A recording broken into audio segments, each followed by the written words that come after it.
Welcome everyone. Dr. Lisa here, and we're having an expanded goddess chat over here. I have my friend and fellow colleague in physical therapy, Rob Vining here. And I think that I saw Rob as somebody I want to have one of these chats with because I have a sense he's a creative like me. I wanted to give back to him. He had me on his podcast with Dave Kittle of PT Tech Talk, and I was really appreciative. I was actually the first lady over there. Yep. So I'm sorry I did not repay you with being the first guy. It just didn't kind of work out that way with the schedule. I had you scheduled, but it didn't work out that way. Yeah. But, you know, I saw him as a fellow creative. I think that he probably had a similar way of wanting to give back to his profession, but also want to save himself for some health. And you guys all know me. I'm all big about, you know, your biggest wealth is your health and owning your story. So Rob is out there in Portland, and he does he's co-founder and director of PTLive.me, and that's an awesome platform. I want to talk a little bit about that. I want to hear how's that working, how's that not working, not even from the business standpoint, but just getting that out in the community and being utilized. And he's also co-host, like I said, of PT Tech Talk, which I think is a really cool podcast of opening people's eyes to different things and how you can make your work more efficient and your life more efficient. And, you know, I want to hear all that you're doing now, Rob. So, like, tell me a little synopsis. Did I get it right? Is that who you are? Is that what you're doing? And where are you going? Yeah, that's pretty close. First off, thank you very much for having me on the show. I'm excited to be here. You're the first show that I've ever been on. So with Dave and I making, you know, I think we're going on our 55th, 56th show. This is weird to be on the other side of it. So it is.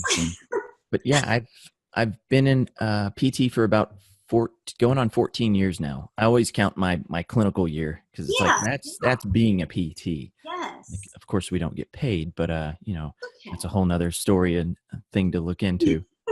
But working my 14th year in PT, I've worked about 9 years in outpatient, and really went through the ringer of, you know, learning everything I possibly could. You know, my hands-on patients. Worked with two of the people that are the faculty and the staff for the McKinsey Institute.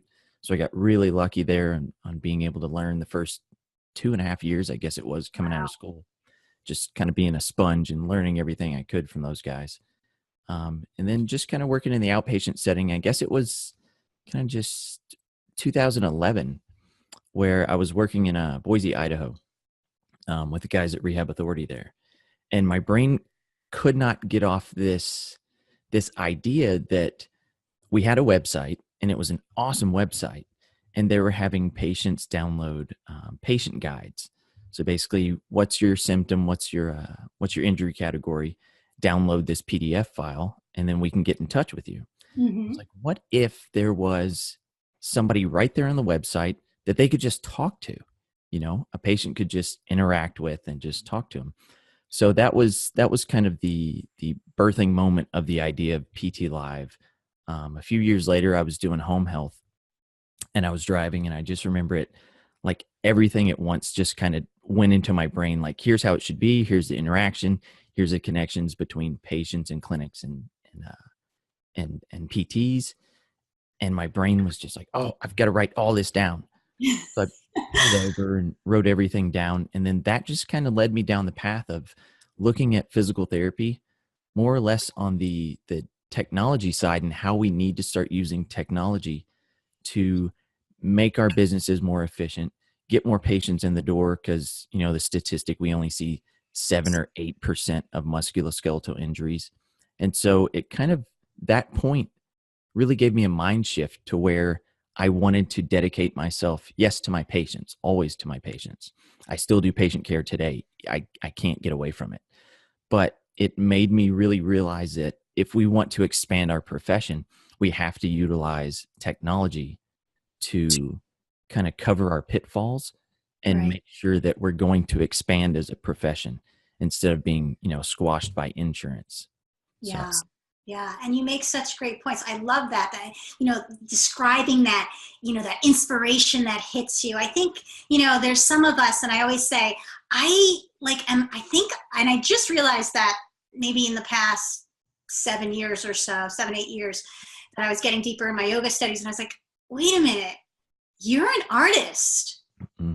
You're wearing these garbs. You're like, like the way the actors go into the, to go be a poor person or to go like, that's Right. what I've been doing. And I've been thinking like, why can't I really get into that critical review of these articles? Why don't I feel like doing research? I have a lot of good ideas.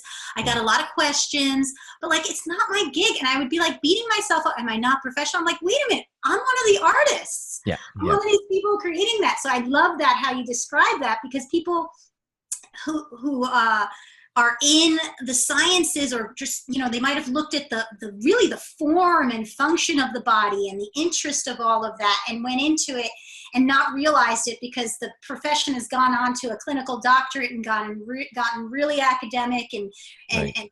and and you know Pendulum swung changed a that little way. bit. Yeah.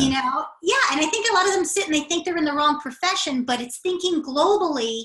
We are serving our patients when we are aligned with our work, and we are serving the bigger picture. If you make a clinic more efficient and Hmm. they get more people in, to the people who are really great. I mean, I'm one of these people that I'm like, own it.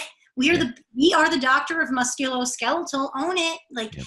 then you're seeing millions of clients Right. at that Yeah. point, you Yeah. It know. really, it's almost like, if you look at it, there's PTs that I love that, they're dedicated to pediatrics, and those dedicated to wound care.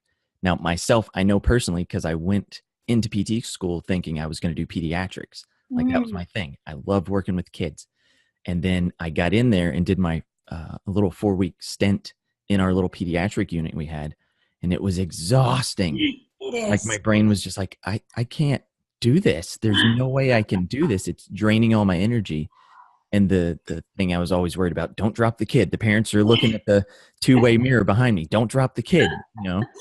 So it's everybody taking their specialty and realizing what their strength is, and that's how our whole profession can improve and raise the bar. Is, don't be afraid of not sticking into this category.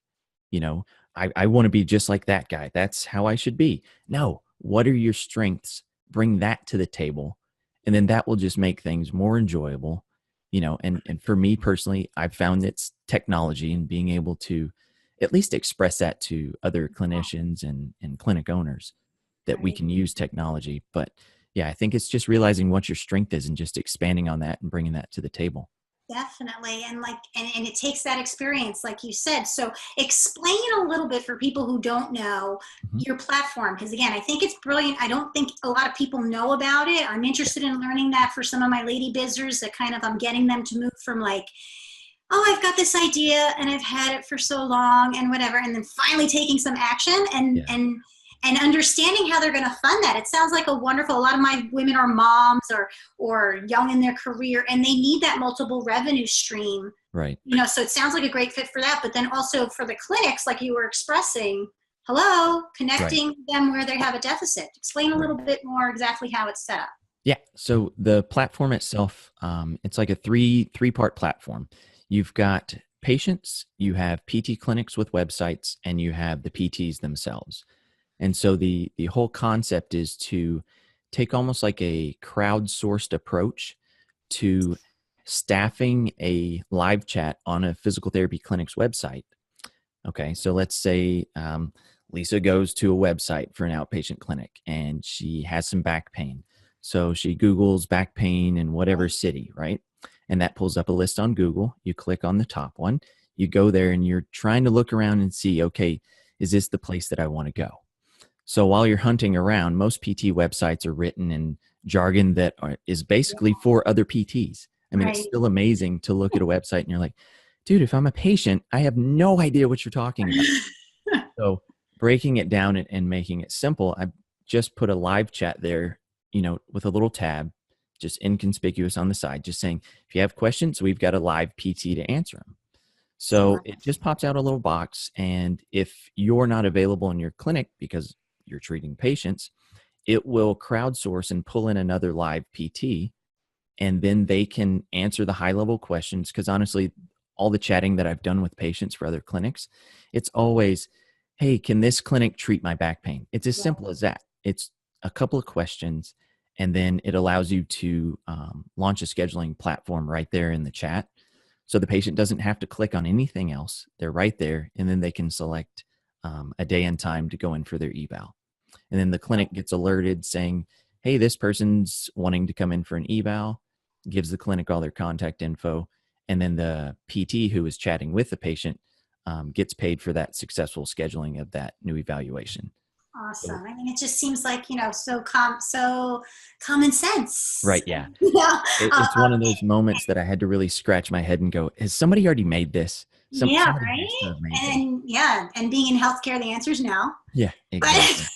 So you had time to mature to get it. And then from the clinics, you're just sort of like showing them how you have that and setting that up on their side and things like that. Yeah. Yeah. So what resistance have you been getting? Have you been getting resistance? I mean, Oh yeah, tons. So shout out to Greg Todd. He's the guy that's kind of championed the product on the American side. There's a few other clinics on the American side that are using it, but Greg's just taken it full go. Like I took 5 minutes to explain to Greg what it was, and he goes, "Oh yeah, I'm doing this. I'm doing this." I know, So it's funny. he's great. He's great. But Yeah. the pushback has been, it seems that the older generation of clinic owners and older, I'm going to be 40 this year, so I can't really say that It much just seems longer. like the people before it all changed. Yes. Before technology even started to come into play, like Mhm. email or, just having a website. Right. Still, a lot of PT clinics still outsource it, Right. their website control. But it's been hard to push into those clinic owners that want to keep control and are really struggling to find an alternate route to bring in patients because they're still seemingly stuck in the doctor gives me everything I need mode, which is so dangerous. You don't want all your eggs in that basket. Oh, I find it so perplexing. I had just posted somebody in the women's health, she just put kind of like what was denied. And basically they said there's no evidence that physical therapy with her whole eval of showing major musculoskeletal stuff is safe and effective for basically like 5 pelvic floor things. Like literal stuff like we teach courses on, we're teaching the physicians on, and it's just like you can't give away. Like, so with that climate, and so she was posting, how can I help this person? Because that's how we are. How can I spend 2 or 3 hours, which I'm never going to get paid for, figuring out how to get this person care, let alone get her. She's not necessarily saying, how am I going to get paid for 10 visits? She's saying, like, how can I get this person that I can help care? And it comes down to, I kind of replied, I said, here's the deal. Like, what do you tell your women's health clients who are in a domestic violence relationship? Because right now you're that woman that feels too scared and trapped and you're being abused. Right. It's down to that wire. So I find it so perplexing that there is such resistance just even at this level, because this is just bringing them business. So I think it's more of that jump of that, like you said, that direct access. I don't want to take that responsibility. I want to be known as Dr. So-and-so, but I don't want to take that responsibility. I want to still be managed, that managed care mentality. And managers have a box for you. That's how you get good appraisal. Leadership is moving in that. And you can be a follower, but to a leader, or you can be a follower to a manager and have your rank and your little senior level 1, senior level 2, senior level 3, and get whatever $1,000 extra a year, but it's different. So that's what I'm hearing from you. Is that like kind of what you find? Like it's like there's a responsibility there that they just don't want, but you have to have it if you want more people. I mean, you have to take responsibility. You can't be like, well, that's what the doctor said to do. I mean, the doctor's not going to ever get sued. Believe me, they're never going to get sued if somebody pops a stitch in your practice. It seems like they're so not comfortable. I don't know what the word. I guess they have blinders on because they've done things in such a way for such a long period of time. And a lot of these practices, I mean, they've grown to 10, 15, 20 clinics. but it's like they don't want any chinks in their armor, and something that they are not aware of and aren't familiar with seem to challenge that notion that they might have missed something, or there's something new that they could add on that would allow their practice to expand even more. And then Mm. I think comes I don't want to say it's all a control issue, but it seems like it, because it's like, I don't know about this, and then what if it gets out of hand? And most of them, the biggest issue is, what if my patients schedule this one time at this certain day and they don't get that? Then they're going to be mad. And I'm like, no, they just want to be seen.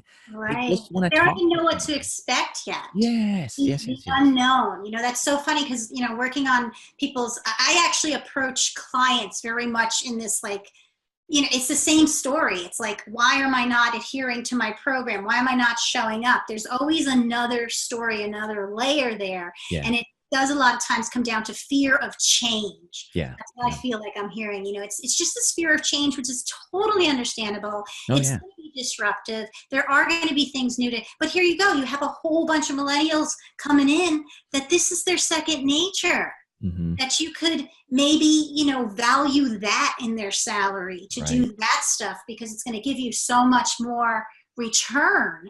right. And just understanding that, but it's across the board. It's not just physical therapy. It's allopathic health. And I can understand it because their foundation's shaking. Yeah, What will we do if we cured everything? Right now the hospitals are like, I'm out of business. yeah, yeah. Or a lot of offices are like, well, I'm out of, and we hate saying that, but the point is like, I work very energetically. So like, if the energy underneath your whole business goes away, if everyone's well, Yeah, you're not in the same game as me. Like, yeah, you're yeah. just, and I think for me, I've seen that to be the biggest thing. Who's in the game? And you don't have to call yourself a wellness center, but like, who's in the game to literally be unneeded Yep. and have faith that there's enough things coming in and an abundance mindset, and who's in the game in scarcity where they have to grab at everyone's little thing, and that's just where they're stuck. So like, technology to me, I feel like that's been it's funny because it promises you abundance, Hmm. but if you're stuck in a scarcity mindset, you don't Yeah. even know what that is. You don't know. It's called like cognitive incompetence, like Mhm. conscious incompetence, unconscious incompetence. You don't even know what you don't know. And then you Right. start Right. waking up, like you'd explained, in that, like, I always see that as like the fool's journey, right? Like going off like, out of PT school, Hmm. and then you're like, what? Like, wait a minute. But Yeah. you were able to keep, and fulfill yourself. So how is that giving you sort of health holistically, changing the way you're being a PT, a very effective health leader? How is that added to your health? I feel that it's kind of allowed me to realize like who I am, not only as a professional but a person. Like, I'm able Mm. to grasp these concepts and kind of come around full circle. You come out of school and it's, I want to learn all these things and I want to use my hands and make these two things the magic things that heal everybody, right? And then you go around, and as you're going through, you get to a point where you've seen enough patients where these aren't doing the trick. And maybe, your first year you have blinders on, you're like, they're just a bad PT patient. And then a few years later you're like, I really have a large section of patients that aren't getting better. And Right. then the more you dig in, you kind of look at it and you find it's a lot of psychology.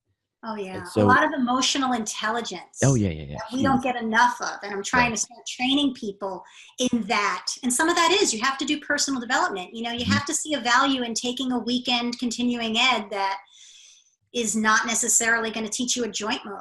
Right. Like, Yeah. I, some of that stuff, or reading certain books that don't necessarily tell you how to be a better PT technician, but will yeah. help you be a better PT. Right. It's like And the guys, Mike Eisenhart and Jeff Mhm. Moore, the guys Mhm. over at the APHPT. So I just started listening to a few things yesterday, actually, that really just drilled home that they're looking at this in a whole different way of treating the patient and the whole population and trying to do something that's preventative in a way that it actually solves the problem, maybe even before the patient gets to your clinic. And Right. it's almost the same as content marketing. I mean, think of it Right. that way. We put out all this free information to be seen as somebody that knows what we're talking about.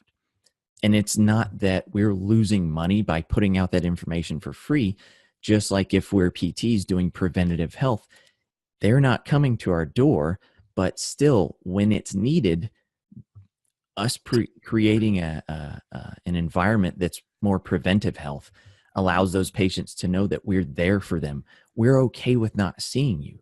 We just want you to be Right. healthy as the 'Cause first you're and giving, foremost thing. exactly, because you're giving them a place. You're Mhm. holding space for them. And that's very much a coaching aspect as Mhm. opposed to a treating aspect. Right, right. When I flipped into coaching people out of their pain instead of treating them, Yeah, it was really well, because again, if you're going to say client centered, you have to give up that control. And is yeah, there a risk that you won't meet your benchmarks? Yes, but it might not be because of anything you're doing. right. And it might not, that's what's so important, what you're, getting the right clients, having Yeah, that screening from your PT people to even see if that's the right person that should be there. right. And you know where we have to start referring out to other provide. You know what? I'm not the best, I've called up other physical therapy offices as I started, honing in on what I was really my shine and how I could complement the big picture. And I'd be like, I'm going to send you over. And I'd call them. They're like, don't you do that? I'm like, well, I could, but we have like 56 other things to do. Yeah, And they really need that dedicated, hands-on pelvic stuff or hands-on myofascial release or something. I mean, and they like couldn't function. Like I literally was like, here's your person. yeah, Like, yeah, take it over. And they were like, what do you got up your sleeve? yeah, Like what? Like some spy thing, because they're not used to working collaboratively. And I found that with other disciplines too, because we're so yeah. used to like, you send them to acupuncture because PT didn't work, or your Mhm. doctor sends you to PT because orthopedic didn't work, And instead of being that team, and I love, love, love having been an athletic trainer first, Yeah, because it always was that. yep. It always Absolutely. was the whole big picture. Yeah. So that's awesome. If you could go 20 years in the future and you were able to make an impact, I want to finish off with something like that. Yeah. And the impact that you feel you would love to make. Tell me, Rob, what would it look like? Oh, you're opening up the door here. Future and technology kind of go hand in hand there. So my whole hope and goal 20 years from now is that we can expand our footprint as a profession and just make it to where patients come first and we make it the most convenient way to be seen for any type of issue, musculoskeletal, neurological, chronic pain. We can already do that. So if we can simply put in place the on-demand aspect, utilizing technology, we can see a patient online through telehealth. We can go to their house and treat them for outpatient, not just home health, but actual outpatient treatment. There's already some people doing that now. But I really believe that a combination of, to use Jerry Durham's old phrase, find that or meet the patients where they're at. Right. That Literally, physically, yes, mentally, yes, yes, yes, emotionally, yes, psychosocially, financially. right. And just humbling ourselves. We've got this profession now that it's become a doctorate level profession, but the pendulum cannot swing all the way over to just being academics. If we do that, we're going to lose all these patients over here. We're going to lose the patients that need somebody to talk to. They don't need an academic. They need somebody to be on their side and be an advocate for them and to guide them on that journey. So if we can go from this academic, yes, we've got evidence-based practice and a lot of academia, but we need to swing back in the other direction and meet those patients over here. They're always going to be over here. They're not physical therapists. Right, they didn't go to physical therapy No, school. They no. didn't want to. They Right. don't care that much. Yeah. So Yeah. my whole goal is just to kind of use technology and make us a more efficient and a seriously more patient-centered profession. Definitely, because there's so much we can. Well, again, if you've gone on, there's just so much you can do when you start saying, "Wait a minute, I can do that. I'm trained to do that." Yep. Yep. But you were in a clinic that was saying, "No, you can't do that anymore. You can't do that anymore," and you started thinking and brainwashing. Well, that means like I can't do it as a PT. It's like no, no, no. That just wasn't going to get paid for. Right. But Yeah. once you have a model, and we have to figure out a way for it to be, maybe it is those handouts you give or this or that for people who can't come into the system. But if enough people, again, leave their abuser, Yeah. you start to see the rules change, because the balance of supply and demand and the businesses that rely on us, that we think are in charge of us, Yeah. they'll have to shift. So I love your vision. I'm so grateful that you had this chat with me. I can keep on chatting forever, but we'll have another chat. We'll have maybe for a group of people. I envision one day having like a group of trendsetters sort of talking and having that circle. But I thank you so much. So where can they find you, Rob? Where's the best place to find you if they're like, oh my God, I got to get in touch with this guy and get him at my clinic? Let's see. I'm on pretty much every social media as PT Live Guy, and then on LinkedIn's really been big. I'm super interested in how in depth those conversations can get without the little sidebars of ego. Those don't seem to exist for some reason on LinkedIn. Yeah, I like LinkedIn too. I like publishing the articles and things like that. I would definitely recommend that for you, because they're reading it. Yeah, so just searching for me on there, Rob Vining, I think PT at the end, and that'll find me on there. But yeah, reach out. Any questions? I'm super open. Like I said, this is my first podcast, so people are like, "Who is this guy? Who's that guy on that?" Yeah. I'm so excited. Yeah, I just was like, I'm gonna ask Rob and see if he wants to be on my thing. And exactly. I'm a catalyst. I like to be like, let's see you, let's highlight you, because that's another thing. Getting people with these great ideas out of that idea and like out. Because somebody else will pick it up. You never know. Like it might not be a PT, it might be a med company that decides to give you a call. I mean, if you PTs don't want to support me, somebody else will. Right. Yeah. So if anybody has any ideas on technology and you need to kind of get a little roadmap of how to create this, just shoot me a message. I've already done it probably half a dozen times with people that were serious about it. And if you can dodge the pitfalls, you can get there. You can create, you can make things that are in your head now and make them real in the future. That sounds awesome, Rob. Thank you so much for being on. And thanks to everybody that's listening in. And I hope this was helpful for you. Make sure in the comments below you give me some feedback. You get in touch with Rob. I'll be putting all the stuff in the comments below. So press that little button on the little down arrow to see the rest of those comments. And that's it. Thank you so much for your time. Have a great day.